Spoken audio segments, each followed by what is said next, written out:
आणि उपस्थित सर्व माझे बंधू आणि भगिनींना, न्याय आणि वैद्यकीय सेवा आजच्या काळामध्ये मोठमोठ्या शहरांमध्ये खूप महाग होत चाललेली आहे. सर्वसामान्य माणसांना न्याय मिळणं अवघड झालेलं आहे. परंतु इतक्या हजारो वर्षापासून जरी आपण ही प्रक्रिया पाहत आलो तरी एक मात्र नक्की आहे की शेवटी आपण म्हणतो की तुला कोर्टात पाहून घेईल. म्हणजे आजही आपला कोर्टावर न्यायव्यवस्थेवर पूर्ण विश्वास आहे आणि तो विश्वास सार्थ ठरवण्यासाठी देशातल्या राज्यकर्त्यांनी पूर्वीपासून काही कायदे काही नियम बनवून ठेवलेले आहेत. त्याच्या अनुषंगाने आम्ही म्हणजे न्यायालय तुमच्यापर्यंत येतं. न्यायाधीश साहेब स्वतः तुमच्यापर्यंत येतात. तुमच्या काय प्रश्न आहेत न्यायाच्या संदर्भातले न्यायाची माहिती देण्याचं काम ते तुमच्यापर्यंत आणतात, पोहोचवतात. परंतु आपण अधिकाधिक प्रमाणामध्ये एक आपलं गाव तंटामुक्त कसं राहील, कमीत कमी खटले कोर्टांमध्ये कसे जातील, आपसामध्ये समजुत्याने हे सगळं प्रकरण कसं मिटवलं जाईल याच्यासाठी सगळ्यांनी प्रयत्न करणं आवश्यक आहे. मित्रांनो, ज्या प्रकारे आज आपण इथं विधी सेवा शिबिर घेतो आहोत, इथं एक मोठी व्हॅन या जिल्ह्याला आपल्याला जिल्हा न्यायालयाने मिळालेली आहे. म्हणजे तुमचे कोर्टातले खटले तुम्हाला कोर्टात येऊन शक्य नसेल तर तुम्ही इथं या आणि इथं तुमचे प्रश्न मिटवा, अशा पद्धतीची सेवा न्यायालय तुम्हाला देतं आहे.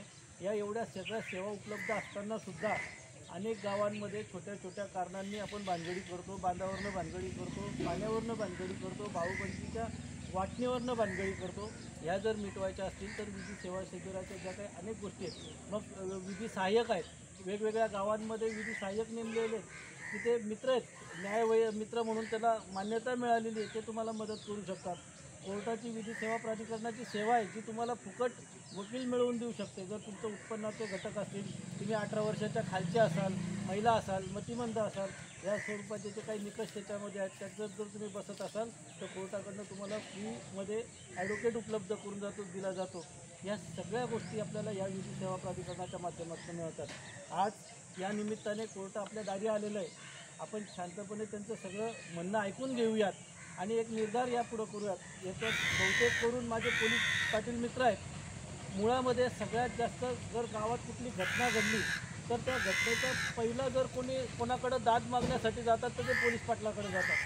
पोलीस पाटलांचे अधिकार त्या मानाने जरी सीमित असले, जरी मर्यादित असले, तरी पोलीस पाटलांजवळ त्या गावाला शांत करण्याचे पूर्ण अधिकार आहेत, ताकद आहे. या ताकदीने जर आपण काम केलं तर भविष्यामध्ये तंटामुक्त गावाची जी काही संकल्पना मागील काळामध्ये शासनाने अवलंबली होती ते खऱ्या अर्थाने येईल.